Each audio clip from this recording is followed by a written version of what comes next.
The morning of December 16th, 1944, the Ardennes Forest, Belgium, Private First Class Robert Henderson of the 28th Infantry Division crouched behind a snow-covered pine, his M-One Garand pressed against his shoulder. Ahead, through the mist of early dawn, came the sound he'd learned to dread, the mechanical rumble of German armour. If you're enjoying this deep dive into the story, hit the subscribe button and let us know in the comments from where in the world you are watching from today. But this time, something was different. The German infantry advancing through the trees weren't firing the familiar slow crack of Karabiner 98 bolt actions. Instead, a sustained, rapid chatter echoed through the forest, automatic fire, sustained and controlled from individual soldiers, not machine gun teams. Individual riflemen. Henderson watched as a Volksgrenadier, no older than 20, emerged from the tree line 40 yards away. The weapon in the German's hands was unlike anything the American had seen before. It wasn't the stubby submachine gun shape of an MP-40. It wasn't the long, elegant profile of a Kar 98. It was something in between a rifle-length weapon with a curved magazine, firing in controlled bursts as the soldier advanced, suppressing American positions with a volume of fire that should have required 3 men with a machine gun. When the German fell, hit by fire from Henderson's squad, the private crawled forward during a lull in the fighting. What he recovered would puzzle American ordnance officers for weeks. The weapon was stamped with unfamiliar markings. Steet G-44. Storm Rifle, 1944. The weapon Henderson held represented something that American military intelligence had been tracking with growing concern since the summer. Reports from the Eastern Front had filtered through Soviet channels, first German troops equipped with a new automatic rifle that fundamentally changed infantry tactics. By the time the first Steet G-44s appeared in the West during the Battle of the Bulge, American ordnance teams had already examined captured examples. Their reports documented both fascination and confusion. The rifle before them solved a problem the United States Army hadn't yet admitted existed. What confused the Americans wasn't the weapon's capabilities. It was the production number they'd uncovered through prisoner interrogations and captured documents. By the end of the war, Germany had manufactured only 425,977 Steet G-44 rifles of all variants. In a military force of millions, equipped with over 14 million Kar 98 bolt-action rifles, this revolutionary weapon had reached less than 5% of German frontline troops. The question haunted American intelligence analysts through the final months of the war. Why had Germany produced so few of the world's first assault rifle? The answer revealed a story of bureaucratic resistance, strategic miscalculation, and an ideological worldview that couldn't reconcile industrial pragmatism with romantic notions of warfare. It was a story that began not in 1944, but in the brutal lessons of the Eastern Front and in Adolf Hitler's fundamental misunderstanding of modern combat. To understand why Germany built only 425,000 of what would become the template for every modern assault rifle, one must first understand the world these weapons entered and the military establishment that resisted their existence. In 1935, when Germany formally adopted the Karabiner 98 Kurz as its standard service rifle, the weapon represented the culmination of nearly 40 years of bolt-action rifle development. The Kar 98 descended directly from the Gewehr 98 design, perfected in 1898 by Paul Mauser. It was a weapon of precision engineering, heavy, accurate, powerful. At 1110 mm in length and weighing 3.9 kilograms, it could strike targets effectively at ranges exceeding 800 meters. With its 5-round internal magazine loaded by stripper clips, it embodied a philosophy of warfare that valued marksmanship, discipline, and the selective application of lethal force by trained soldiers. German military doctrine in 1935 centered on the concept of combined arms warfare. The infantry squad built around the machine gun, typically the MG-34, and later the MG-42. The machine gun was the squad's primary weapon. Riflemen existed to support the machine gun, carry ammunition, provide security during movement, and engage targets at ranges where the machine gun couldn't effectively fire. The rifle, in German tactical thinking, was almost a secondary weapon, a tool for the intervals between machine gun engagements. This philosophy had roots in World War I. In the trenches of the Western Front, German stormtroopers had pioneered infiltration tactics that relied on grenades, pistols, and submachine guns for close-quarter fighting. Long-range rifle fire had proven less decisive than rapid-firing weapons at the moment of assault. The lesson German military theorists took from the Great War was that individual rifle marksmanship mattered less than coordinated fire from crew-served weapons and the shock of close assault. By 1939, when Germany invaded Poland, Wehrmacht infantry units carried two primary small arms. The Kar-98 bolt-action rifle equipped the majority of soldiers. The MP-38 submachine gun and its successor, the MP-40, equipped squad leaders, tank crews, and paratroopers. The submachine gun fired 9mm pistol ammunition, the same round as the Luger and Walther pistols. It provided devastating close-range firepower, with a cyclic rate of 500 rounds per minute from 32 round-box magazines. But its effective range barely exceeded 150 meters. The power of pistol ammunition couldn't penetrate cover or defeat body armor at distance. This created a gap. The bolt-action rifle excelled at long range but fired slowly. In close combat, working the bolt between shots left soldiers vulnerable. The submachine gun dominated close quarters but lacked range and penetration. Infantry units facing massed enemy attacks at intermediate ranges, 200 to 400 meters, found themselves outmatched by opponents with superior volume of fire. The problem became acute in June 1941, when Germany invaded the Soviet Union. Operation Barbarossa exposed Wehrmacht infantry to combat conditions unlike anything experienced in Poland or France. Soviet infantry came equipped with millions of PP-6, 41 submachine guns, crude but effective weapons that could fire 900 rounds per minute from 71-round drum magazines.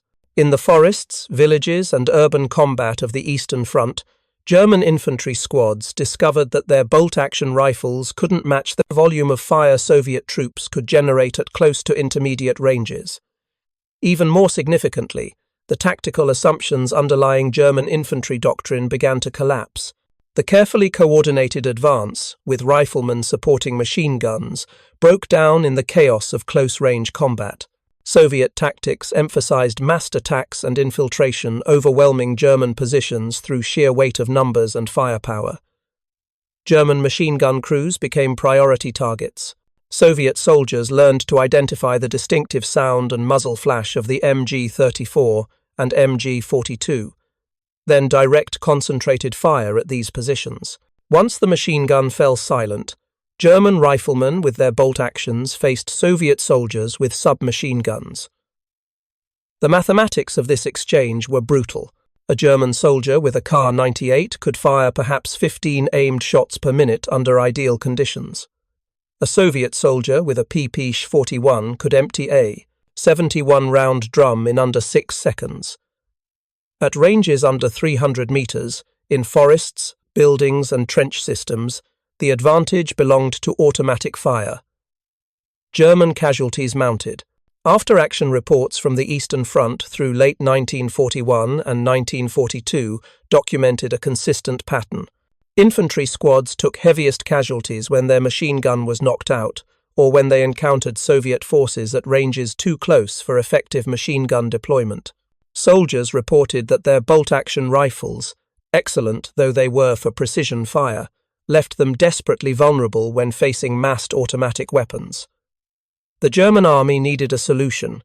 Issuing more MP-40 submachine guns helped but didn't solve the fundamental problem. Submachine guns couldn't effectively engage targets beyond 150 meters. They couldn't penetrate cover. They were fundamentally defensive weapons, ideal for holding positions but limited in offensive operations across open ground. What the German army needed, though few recognized it at first, was a weapon that combined the range and penetration of a rifle with the rapid-fire capability of a submachine gun. This weapon would need to be light enough for individual soldiers to carry. It would need to be controllable when firing automatically. It would need to fire a cartridge powerful enough to be effective at 300 to 400 meters, but not so powerful that recoil made automatic fire uncontrollable. This weapon didn't exist, neither did the ammunition it would require. Creating both would demand a fundamental rethinking of infantry small arms, a rethinking that would encounter resistance from the highest levels of German military command, including Adolf Hitler himself.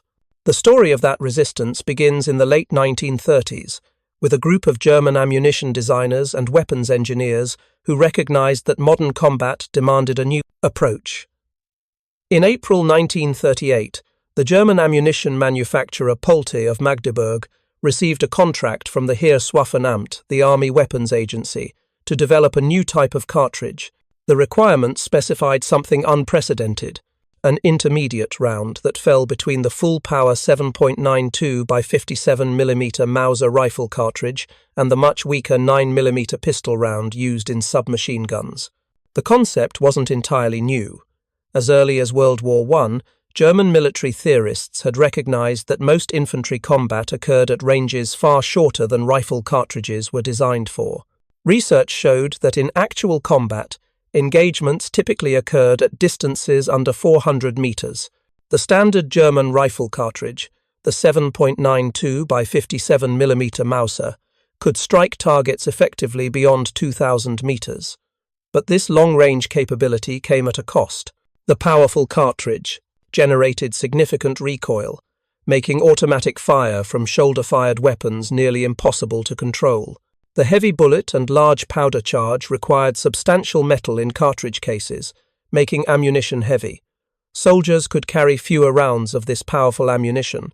An intermediate cartridge would sacrifice long-range capability for controllability and logistics.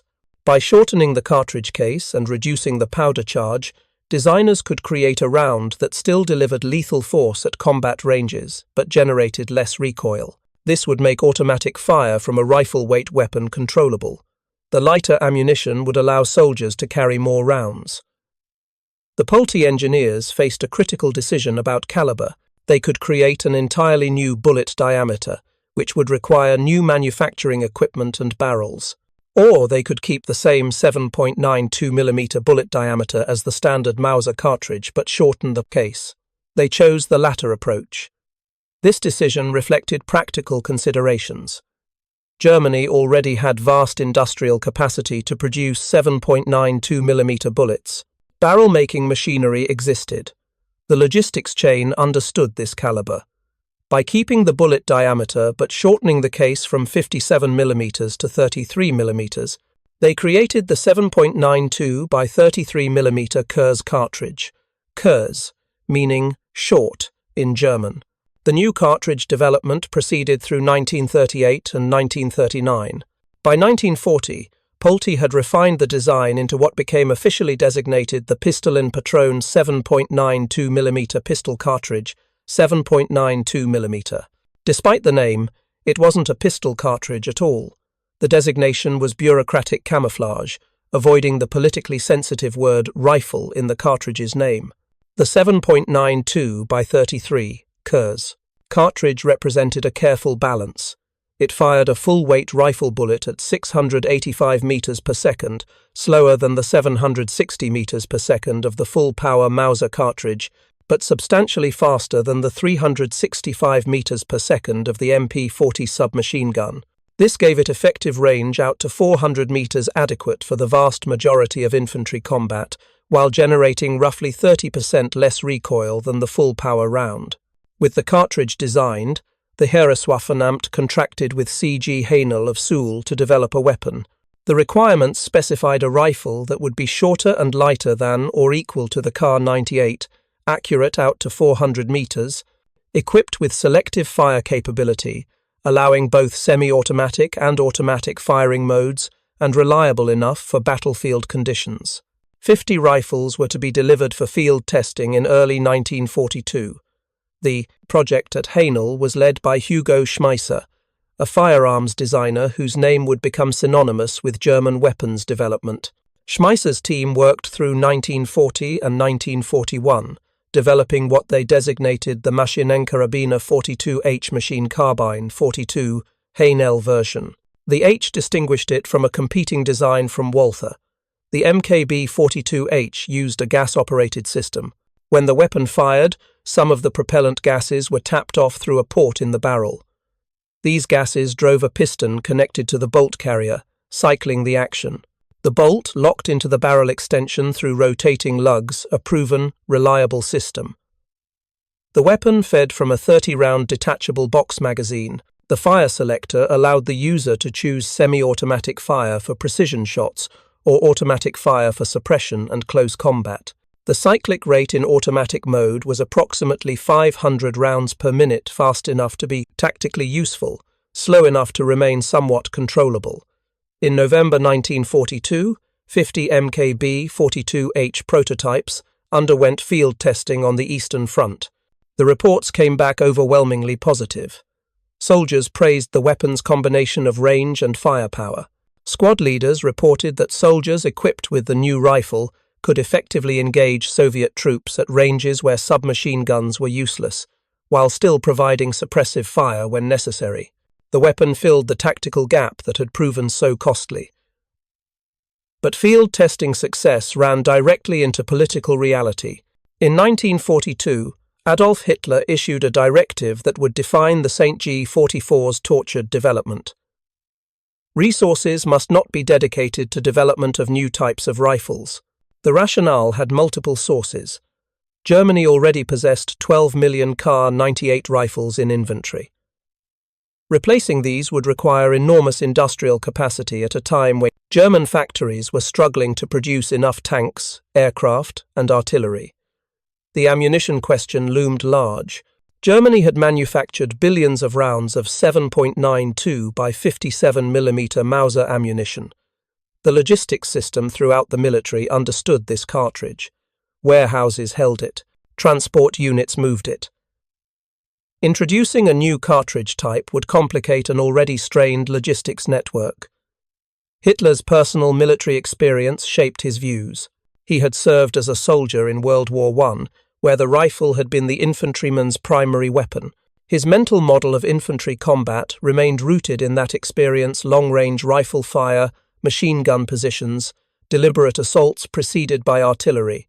The concept of infantry requiring automatic fire from individual weapons struck him as unnecessary, even wasteful. He particularly objected to what he saw as the excessive ammunition consumption automatic fire would generate.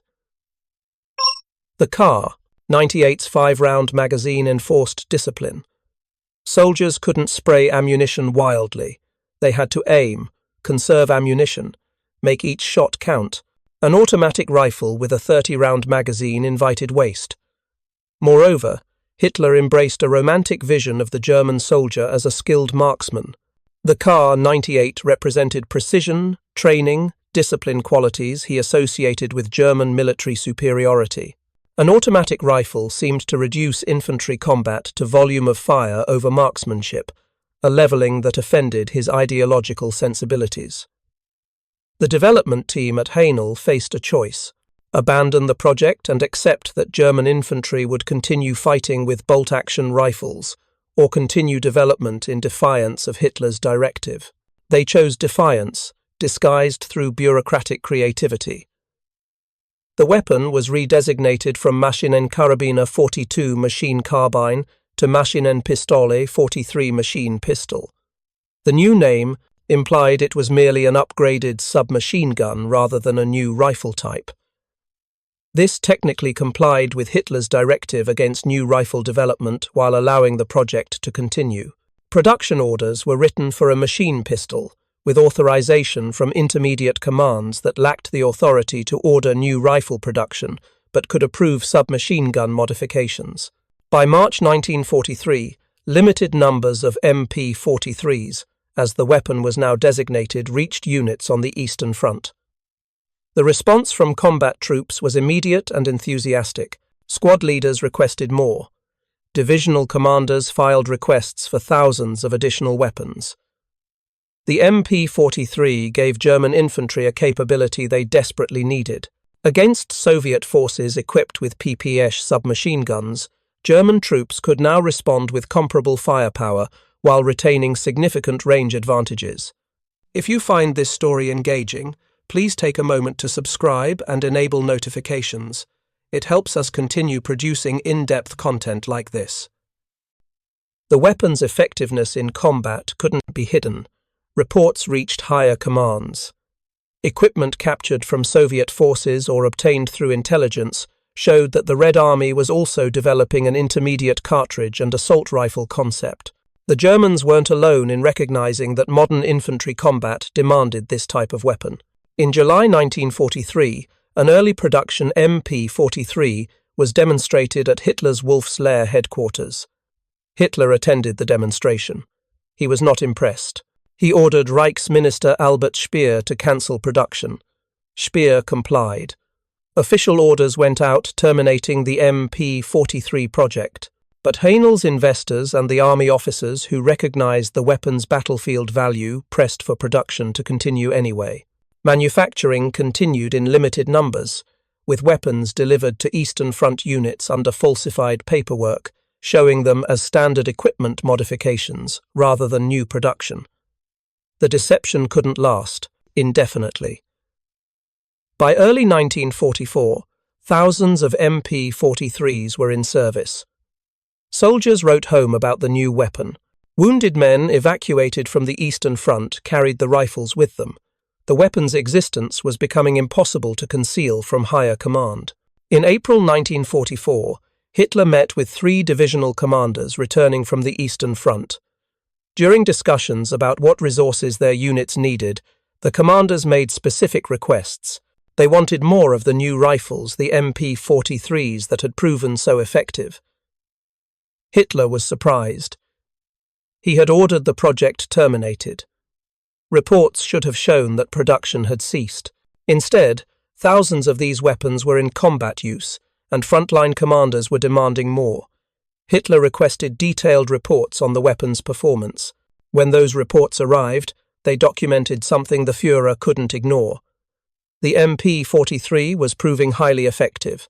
Casualty rates among units equipped with the weapon were lower. Fire superiority in combat was enhanced. Soviet infantry attacks that previously would have overwhelmed German positions were being beaten back by the increased firepower individual German soldiers could now deliver. Hitler reversed his position. In April 1944, he authorized full production. The weapon was redesignated MP-44. In July 1944, Hitler attended a meeting of army commanders, discussing the Eastern Front situation. When asked what his troops needed to hold the line, one general responded directly, "More of these new rifles." Impressed by the combat effectiveness reports and recognizing a propaganda opportunity, made a decision. The weapon would receive a new designation, emphasizing its revolutionary nature. It would be called the Sturmgewehr storm rifle, or assault rifle. The name evoked the German stormtroopers of World War I elite units that had pioneered infiltration tactics.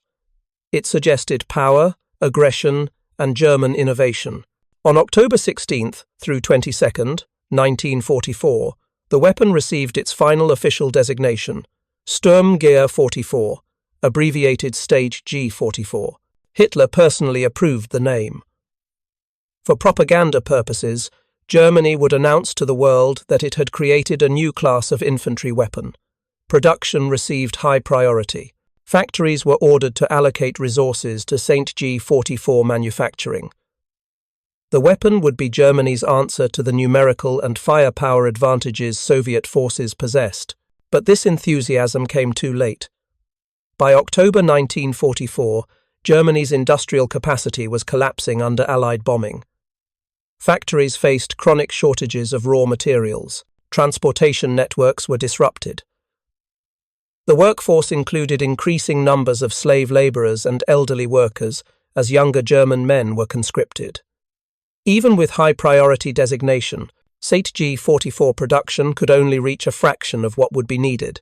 The weapon that might have transformed German infantry effectiveness in 1942 or 1943 arrived in significant numbers only in the war's final months, when Germany's strategic situation was already hopeless. This timing explains the production numbers that confused American intelligence analysts. 425,000 977 weapons manufactured against an army equipped with 14 million Kar-98 rifles. Less than 3% replacement, barely enough to equip elite divisions, leaving the vast majority of German infantry with bolt-action rifles. The tragedy, from a German military perspective, wasn't the weapon's performance. Combat reports consistently praised the Sate G44's effectiveness. The tragedy was the lost time, 3 years of political resistance and bureaucratic obstruction that delayed mass production until Germany lacked the industrial capacity and resources to manufacture the weapon in meaningful numbers. Hitler's resistance had multiple roots beyond personal prejudice. The logistics argument had genuine merit. Germany's war economy was already strained. Introducing a new rifle and ammunition type would burden an overstressed system. The Kar-98 could be manufactured at 12.5 kilograms of material and 20 man-hours at a cost of 70 Reichsmarks per rifle. Early St. Gay 44 production required similar materials and man-hours but cost 66 Reichsmarks, only marginally cheaper. By late 1944, improved production methods reduced the Sate G44 to 10.9 kilograms of materials, 9 man-hours, and 49.5 Reichsmarks, substantially cheaper and faster than the Kar-98. But these efficiencies came too late. The ammunition question presented enormous challenges. Germany had stockpiled billions of rounds of the MO, 7.92 by 57 mm. Mauser ammunition.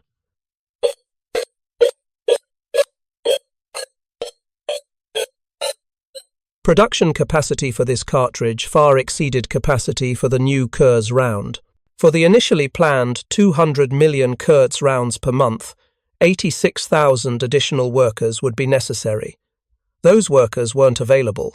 Drawing them from other war production would reduce output of other critical equipment. Moreover, the army calculated that introducing the Sate G44 wouldn't just supplement existing weapons, it would need to replace them.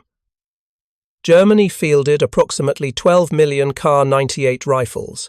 Replacing even half would require 6 million Sate G44s, plus the entire supporting logistics chain for a new ammunition type. This wasn't feasible in wartime, under bombing, with resources desperately short. If you find this story engaging, please take a moment to subscribe and enable notifications. It helps us continue producing in-depth content like this. Hitler's concerns about ammunition consumption proved partially prophetic. German soldiers with St. G44s were officially instructed to use semi-automatic mode as their primary fire mode, reserving full automatic for emergencies, short bursts of 2 or 3 rounds. This wasn't because the weapon was unreliable in automatic mode. Combat reports from Eastern Front units showed the Sate G44 functioned reliably under the brutal conditions of Russian winter and summer. The restriction reflected ammunition supply limitations. Germany simply couldn't produce enough 7.92 by 33 Kurz ammunition to allow unlimited automatic fire by infantry equipped with the weapon. The magazine follower spring had a short service life, so soldiers were ordered to load no more than 25 rounds in the 30-round magazine to reduce wear. These operational constraints reduced the weapon's theoretical advantages. Yet, despite these limitations, combat effectiveness reports remained overwhelmingly positive. A survey conducted in early 1944 deployed 7,000 Sate G prototypes to troops on the Eastern Front. The allocation breakdown showed Army Group South Ukraine received 240 weapons, Army Group Northern Ukraine received 612, Army Group Center received 3,845, Army Group North received 2,325. The survey included a comprehensive questionnaire about the weapon's performance. 99% of responses were positive. Only the 5th Jaeger Division judged it merely as a replacement for 80% of the MP40 submachine guns. All other units agreed the STG could replace both the Kar-98 and MP40. When asked if the weapon could partially replace the MG42 machine gun, approximately half answered yes, an extraordinary endorsement of an individual weapon's firepower. American ordnance officers examining captured St. Guy. 44s produced mixed assessments. Some praised the weapon's innovative design. The intermediate cartridge concept was sound. The selective fire capability provided tactical flexibility. The overall ergonomics were reasonable. But American reports also criticized specific design elements. The weapon used stamped steel construction extensively cheaper and faster to manufacture than traditional machined components, but potentially less durable. British assessment reported the SAIT G44 as poorly made compared to weapons fielded by Germans early in World War II. This criticism reflected manufacturing realities. By 1944, German production increasingly relied on stamped components, forced labor, and simplified manufacturing processes. Quality control suffered under Allied bombing and material shortages. American tactical and technical intelligence reports, compiled by ordnance officers in Europe, documented numerous observations. First Lieutenant H.G. Burkett of the Ordnance Technical Intelligence Unit E produced a preliminary study and test firing report on the MP-43. His assessment noted the weapon was largely constructed of cheap stampings and dents easily and therefore is subject to jamming. The report stated that though the weapon provided both full automatic and semi-automatic fire capability, it is incapable of sustained firing, and official German directives ordered troops to use it only as a semi-automatic weapon, except in emergencies. This American assessment requires context.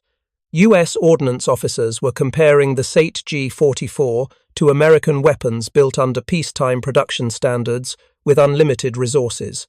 The M-One Garand, America's standard infantry rifle, represented the pinnacle of conventional rifle manufacturing, beautifully machined, carefully fitted, reliable. Comparing wartime German expedient manufacturing to American peacetime production standards was somewhat unfair. Yet, the American criticism wasn't entirely wrong. The SAIT G44, particularly weapons produced in late 1944 and early 1945, did show manufacturing shortcuts. The steel quality varied. Finish work was crude, but German after-action reports and post-war assessments from German veterans contradicted claims about unreliability. The weapon worked. Under the dirt, cold, and snow of the Eastern Front, it functioned. The comparison with the M1 carbine, which some American reports attempted, was technically inappropriate. The M1 carbine fired a .30 caliber pistol power cartridge and was designed as a personal defense weapon for officers, vehicle crews, and support troops. It wasn't intended as a frontline infantry rifle. Comparing it to the SAIT G44, which fired a true intermediate rifle cartridge, was comparing fundamentally different weapon classes. American GIs, however, didn't care about technical classifications.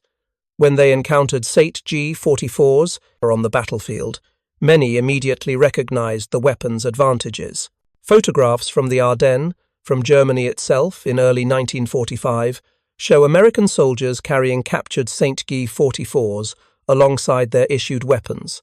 German magazine pouches hang from American belts. American infantrymen posed with the weapons for unit photographers. The SAIT G44 became a prized war trophy, not because of German propaganda about wonder weapons, but because American soldiers recognized effective firearms when they saw them. The weapon's combat debut in the West came during Germany's final major offensive, the Battle of the Bulge, in December 1944. Volksgrenadier units equipped with SAIT G44s formed part of the attacking forces. These were not elite troops. The Volksgrenadiers were hastily formed units of young conscripts, older reservists, and men previously judged unfit for frontline service. German command deliberately allocated SAIT G44s to these units. The weapon's automatic fire capability partially compensated for the Volksgrenadiers' lack of training and combat experience. A soldier with minimal marksmanship training could still suppress enemy positions with automatic fire. American forces encountered these troops in the opening days of the offensive and faced the psychological impact of a weapon they hadn't expected. The distinctive sound of automatic rifle fire from German infantry positions didn't match American intelligence about German small arms. The rapid, controlled bursts suggested machine gun positions where only individual soldiers existed. This created momentary tactical confusion, dangerous in fast-moving combat. Men of the 101st Airborne Division photographed examining a captured G-44 at Monneville, Belgium, in January 1945. The soldiers' expressions in these photographs reveal something beyond simple curiosity about enemy equipment. They show recognition, understanding that the weapon they're holding represents a solution to problems American infantry also faced. The G-44's true significance, however, wouldn't be fully understood until after the war ended.